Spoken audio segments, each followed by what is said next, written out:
నమస్కారం. బొజ్జ Bhikshamaiah YouTube channel కు స్వాగతం.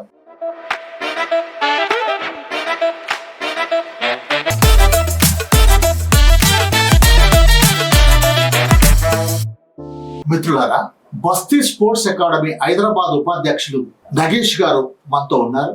అదే విధంగా జాయింట్ సెక్రటరీ జగన్ మోహన్ రావు గారు మనతో ఉన్నారు. నగేష్ గారు కబడ్డీ ఆడిస్తారు, పీఈటీ. జగన్మోహన్ రావు గారు స్విమ్మింగ్ తో పాటు ఫిట్నెస్ కోర్సు కూడా నిర్వహిస్తారు, పీఈటీ. వారిద్దరిని మన స్టూడియోకి వచ్చారు. సార్ నమస్కారం అండి. నమస్కారం అండి. చాలా సంతోషం సార్.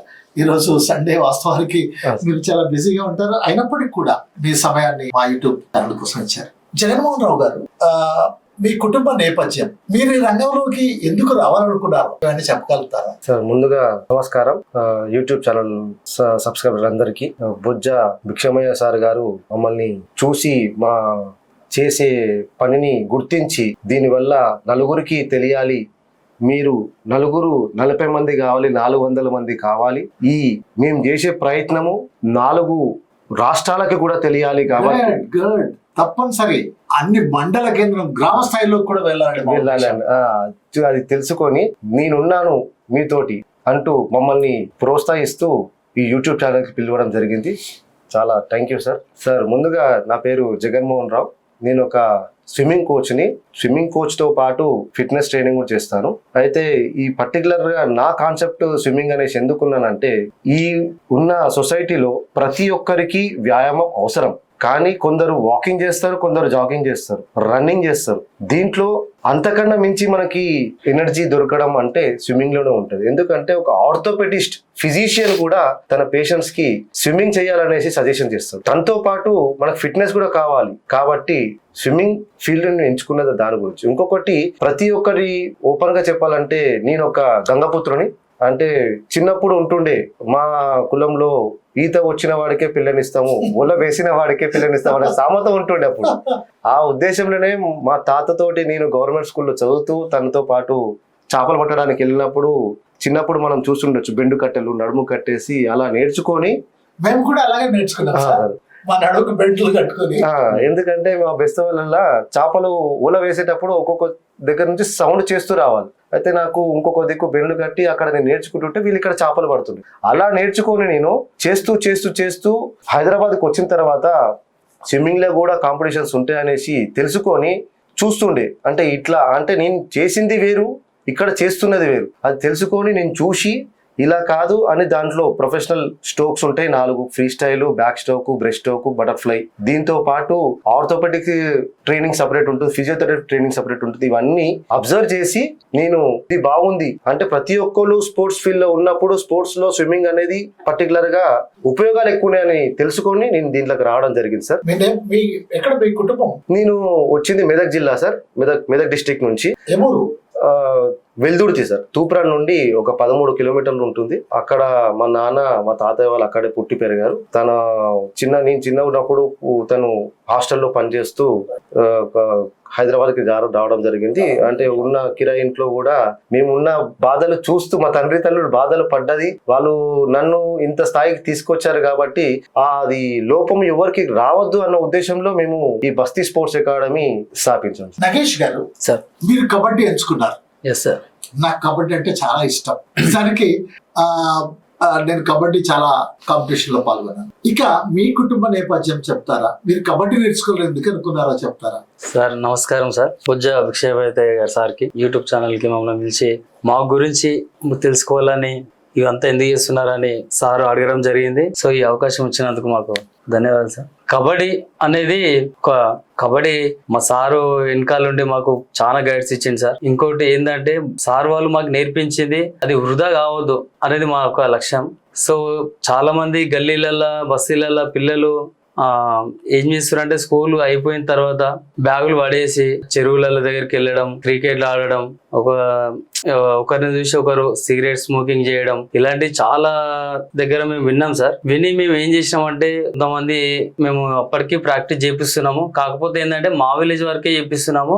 ఇట్లా బయట తెలుస్తుంది మాకు, అంటే ఇక్కడ ఏ విధంగా జరుగుతుంది, అక్కడ ఆ విధంగా జరుగుతుంది అనేది మేము అది గమనించాం సార్. సో దాన్ని బట్టి మేము ఏం చేసినామంటే బస్తీ స్పోర్ట్స్ అకాడమీ అనేది ఒకటి ఏర్పరచుకున్నాం సార్. నరేందర్ సార్ వల్ల మేము. మీది ఏ ఊరు? మాది చౌదరిగూడ సార్. నేను చేసేది ఔషాపూర్ స్కూల్లో పీటీఎస్. సో అక్కడ బస్తీ పిల్లలందరికీ నేను అక్కడ గ్యాదర్ చేసి అక్కడే గ్రౌండ్ లో ఈవినింగ్ స్కూల్ అవర్స్ తర్వాత ఒక 2 hours నేను స్పెషల్ గా ట్రైనింగ్ తీసుకుంటే వాళ్ళకి తీసుకొని అదే విధంగా ఆ ఊరు కాకుండా పక్కనూరు ఇంకా పక్కనూరు వాళ్ళకి తీసుకొని ఫ్రీగా నేను ట్రైనింగ్ ఇస్తాను సార్. సో దీన్ని బట్టి ఏమర్థమైందంటే పిల్లలు చెడు అలవాట్లకి దూరం అయ్యి ఒక దారి చూపించిన వాళ్ళం అవుతాం.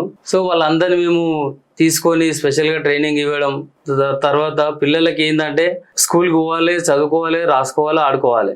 ఇంకోటి ఈవినింగ్ ఎక్కడికి వెళ్ళాలి, ఈవినింగ్ స్పోర్ట్స్కి మళ్ళీ స్పెషల్ క్లాస్ తీసుకొని ఇక్కడ స్పోర్ట్స్ అయిపోయిన తర్వాత ఇంటికి వెళ్ళిన తర్వాత ఒక 1 hour ట్యూషన్ వెళ్ళిన తర్వాత ఇంటికి వారికి వేరే దారి లేదు. బయటకు వెళ్ళి ఫ్రెండ్స్ తోటి ముచ్చట్లు పక్కన పోయేది ఇది చెడు అలవాట్లకు దూరం చేయడానికి ఇదంతా. సో మేము అట్లా చేయడానికి ముందుకు వచ్చాం సార్. ఇంకా బస్తీలు మేము 30 చేస్తున్నాం.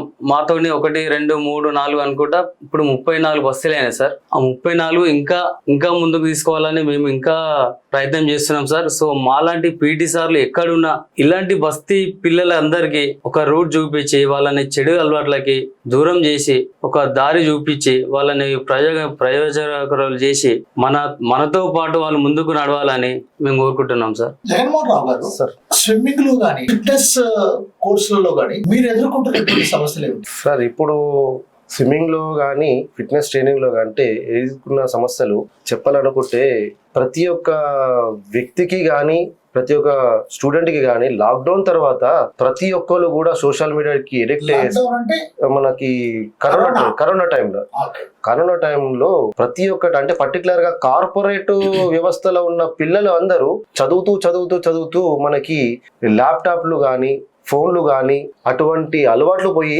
ఫిట్నెస్ మర్చిపోయారు కాబట్టి వాళ్ళని ఇప్పుడు ఫిట్నెస్ ఫీల్డ్ తీసుకురావాలి అంటే ప్రతి ఒక్క సెంటర్ ఉన్నాయి, లేవని కాదు, అంటే ప్రైవేట్ సెంటర్స్ ఉన్నాయి, వాళ్ళు వస్తారు, కొంచెం ఫీజు తీసుకుంటారు, నేర్పిస్తారు. అటువంటి దాంట్లో మేమందరం లాక్డౌన్ లో అంటే కరోనా టైంలో నేను కూడా ఇబ్బంది పడ్డ రోజులు ఉన్నాయి. ఎందుకంటే నేను ఒక ప్రైవేట్ స్కూల్లో పనిచేస్తున్నాను.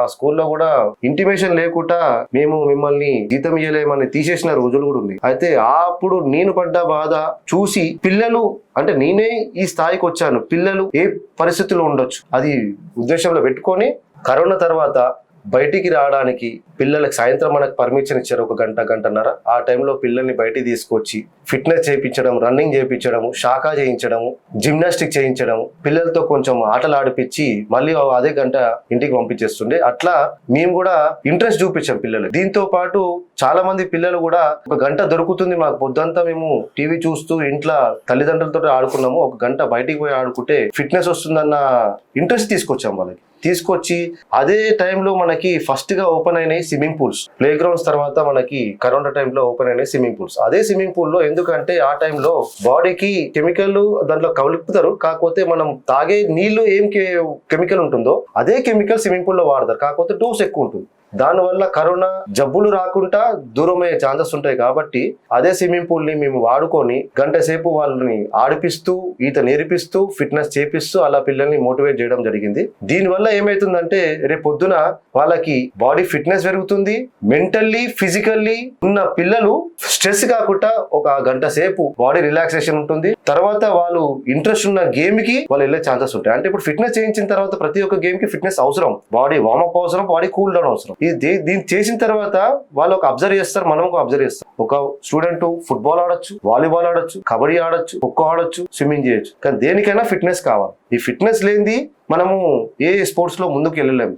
దీంట్లో మనము స్పోర్ట్స్ లాంగ్వేజ్ లో BMI అంటాం, బాడీ మాస్ ఇండెక్స్. అది దృష్టిలో పెట్టుకొని మనం గేమ్ ని డివైడ్ చేసుకోవాలన్నమాట. తన బాడీ ఎలా సహకరిస్తుంది, ఎలా స్ట్రెచబుల్ ఉంది అది చూసుకొని మనం ఇండివిజువల్ గేమ్స్ ని తను చూస్ చేయాలి. ఈ చేసినాక కూడా అప్పుడు మేము ఇంట్రెస్ట్ పెట్టి నేను ఫిట్నెస్ లో ఇంకొకసారి గేమ్స్ లో అట్లా డివైడ్ చేసుకొని మేము ముందుకు వెళ్తున్నాం. సార్ నగేష్ గారు, ఇప్పుడు బస్తీ స్పోర్ట్స్ అకాడమీలో మీరు వివిధ బస్తీలలో కబడ్డీ ఆడిస్తున్నప్పుడు ఆ బస్తీలలో మీరు ఎదుర్కొంటున్నటువంటి సమస్యలు ఏమి? సార్ బస్తీలలో ఏమైతుందంటే ఇప్పుడు ఒక్కొక్క బస్తీలో ఒక్కొక్కరు ప్రాక్టీస్ చేపిస్తున్నారు సార్. ఇంకోటి కొంతమందికి ఏమైతుందంటే అక్కడ గ్రౌండ్ ప్రాబ్లం అవుతుంది. సో పిల్లలు ఉన్నారు కానీ గ్రౌండ్ లేదు. ఎవరు ఎక్కడ ఓపెన్ ప్లేస్ ఉంటే అక్కడ కొద్ది రోజులు ఆడిపేయడం జరుగుతుంది. కానీ తర్వాత దాని యజమాని వచ్చి ఇక్కడ వద్దు అని చెప్పేయడం ఆపేయడం జరుగుతుంది సార్. చాలా మాకు ఇబ్బందికరంగా ఉంది. సో ఇలా కొంచెం కాలనీ వాళ్ళు ప్రెసిడెంట్ వాళ్ళైనా సరే, కాలనీ ప్రెసిడెంట్ అయినా సరే, ఎవరైనా సరే ముందుకు వచ్చి మాకు ఒక కమిటీ హాలు లేదంటే ఒక ఓపెన్ ప్లేస్ కొంచెం ఇస్తే మేము పిల్లలకి ఇంకా ఆడిపేయడం జరుగుతుంది సార్. మాకు ఈ ఇబ్బంది చాలా అవుతుంది. సో ఇంకా మాకు ఇట్లా నరేందర్ సార్ వాళ్ళు కలవడం జరిగింది సార్. ఇట్లా మేము బస్తీ స్పోర్ట్స్ అకాడమీ ఏర్పాటు చేసుకున్నాం. తర్వాత సార్ మాకు కొన్ని వాలీబాల్, కొన్ని జెర్సీలు ఇవ్వడం జరిగింది సార్. సో దానివల్ల మేము ఇంకా ముందుకు తీసుకెళ్తున్నాము. పిల్లల్ని ఆడించడం, ఆటల సైడ్ మళ్లించడమే మా ఉద్దేశం సార్.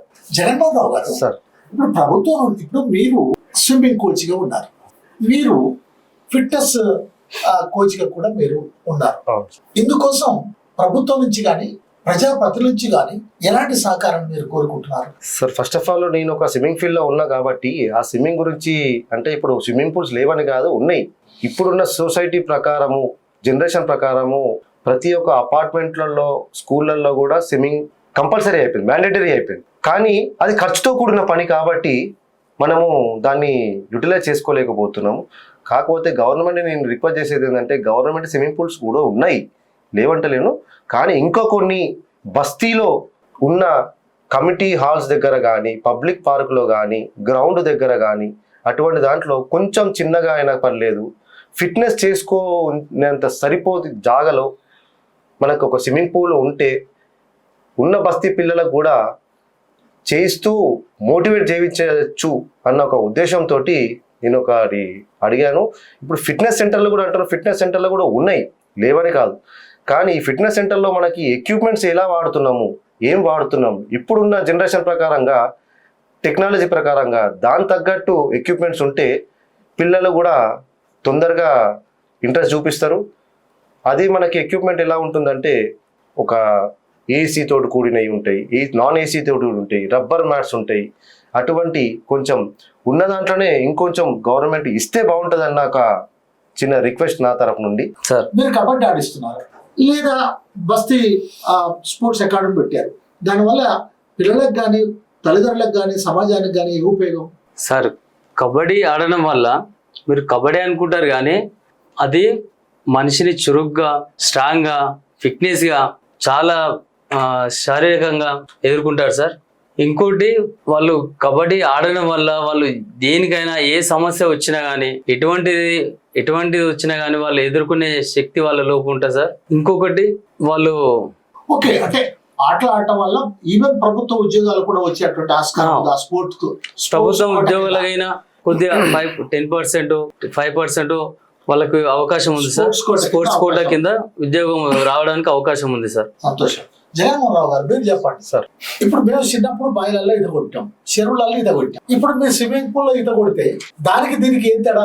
సార్ ఇంత ముందుకు అదే చెప్పాను, నేను చిన్నప్పుడు నేను కూడా బాయిలల్లో, చెరువులలో నేర్చుకొని సిటీకి వచ్చి ఆ ఈతకి తేడా చూసి నేను ప్రొఫెషనల్ గా వెళ్ళాను. ఎందుకంటే మనం కొట్టే ఈత మన భాషలో చెప్పాలంటే గడ్డపార ఈత అంటారు. అది నడుముకి చాలా బలం, పిక్కలకి, మనకి షోల్డర్ కి కానీ ఆ ఎండ్యూరెన్స్ పవర్ డిఫరెంట్గా ఉంటుంది ఆ నీళ్ళల్లో చేసేది. ఇక్కడ ఇచ్చిన తర్వాత ఇప్పుడు జనరేషన్ ప్రకారంగా మజిల్ కి ఒక ఎక్సర్సైజ్ ఉంది, దాన్ని దృష్టిలో పెట్టుకొని 4 స్ట్రోక్స్ తీసిరు, దాన్ని తీసుకొని మనకి ఫ్రీ స్టైల్, బ్యాక్ స్ట్రోక్ అటువంటి. అలాగే ఇప్పుడు స్విమ్మింగ్ కోచ్ గా ఉన్న మీరు ఫిట్నెస్ కోచ్ గా కూడా ఉన్నారు. ఫిట్నెస్ కోచ్ అయితే స్విమ్మింగ్ లోనే అన్ని ఫిట్నెస్ రావా? సార్ మీరు అన్నట్టు స్విమ్మింగ్ లో అన్ని ఫిట్నెస్ వస్తాయి. తల బ్రెయిన్ నుండి కింద ఉన్న పాదాల చిట్కనీలు వరకు ప్రతి ఒక్క నరము పనిచేస్తుంది స్విమ్మింగ్ చేస్తే. కానీ ఆ స్విమ్మింగ్ చేసే ముందు మనకి కొంచెం వార్మప్ అవసరం. అంటే ప్రతి వ్యక్తి సిస్టమ్ పైన కూర్చొని ఉంటాడు. ప్రతి వ్యక్తి ఎప్పటికంటే ఇప్పుడున్న జనరేషన్ ప్రకారంగా ఎంఎన్సీ కంపెనీలు తీసుకోండి, స్విమ్మింగ్ చేసే ముందు వార్మప్ అవసరం అంటారు. ఎందుకు అంటే తను కూర్చొని ఉంటాడు, కొంచెం కాళ్ళు చేతులు ఫ్రీ చేసుకున్న తర్వాత స్విమ్మింగ్, ఏ స్పోర్ట్స్ అయినా పర్లేదు, స్విమ్మింగ్ అని ఏ గేమ్ అయినా చేసేటప్పుడు ఇప్పుడు జిమ్ కి వెళ్ళినా కానీ వార్మప్ చేయమంటాడు. నార్మల్ గా స్ట్రెచ్చింగ్స్, రొటేషన్స్. ఈ పర్టికులర్ గా ఫిట్నెస్ ట్రైనింగ్ లో డిఫరెంట్ గా ఉంటాయి. అంటే చిన్న పిల్లలకి స్ట్రెచ్చింగ్, రొటేషన్స్ వేరే ఉంటాయి, పెద్దవాళ్ళకి రొటేషన్స్, స్ట్రెచ్చింగ్ వేరే ఉంటాయి. ఈ కాన్సెప్ట్ లో మనము దీంట్లో ఒక అథ్లెటిక్ తయారు కావాలన్నా కానీ ఫిట్నెస్ కావాలి కంపల్సరీ. ఆ ఫిట్నెస్ దృష్టిలో పెట్టుకొని మనం దాన్ని క్లాసిఫై చేస్తూ ఏ స్టేజ్లో వాళ్ళకి ఏ ఫిట్నెస్ చేపియాలో అది ప్లాన్ చేసుకొని మనం ఫిట్నెస్ చేపి. చూశారు కదా, బస్తీ స్పోర్ట్స్ అకాడమీ వారు ఆయా బస్తీలలో సుమారు 35-40 బస్తీలలో తమ అకాడమీని ప్రారంభించారు. మనం వారికి సహకరిద్దాం, మనం వారికి తోడ్పాటు అందిద్దాం. ఆ విధంగా బస్తీ పిల్లలందరినీ కూడా ఒక మానసిక శారీరక పరిపక్వతను పొందే విధంగా, ఒక కొత్త సమాజాన్ని నిర్మించే విధంగా, సమాజంలో వస్తున్నటువంటి అవలక్షణాల నుండి, సోషల్ మీడియా వల్ల ఏర్పడుతున్నటువంటి దుర్లక్షణాల నుండి వాళ్ళను దూరం చేద్దాం. శారీరక మానసిక అభివృద్ధికి తోడ్పాటు అందిద్దాం. మంచి విద్యావంతులుగా, మంచి స్పోర్ట్స్ స్పిరిట్స్ తో తయారైనటువంటి ఒక స్పోర్ట్స్ మెన్స్ గా అమ్మాయిలు అబ్బాయిలను తయారు చేద్దాం అనే లక్ష్యంతో వాళ్ళు పనిచేస్తున్నారు. వారికి చాలా సంతోషం. వారికి ధన్యవాదాలు. నమస్కారం అండి. మా స్టూడియోకి వచ్చి చెప్పారు, చాలా సంతోషం అండి. Thank you very much. చూస్తూనే ఉండండి బొజ్జ భిక్షమయ్య యూట్యూబ్ ఛానల్. సబ్స్క్రైబ్ చేయటాన్ని మాత్రం మర్చిపోకండి. షేర్ చేయండి, లైక్ చేయండి, కామెంట్ చేయండి. Thank you very much.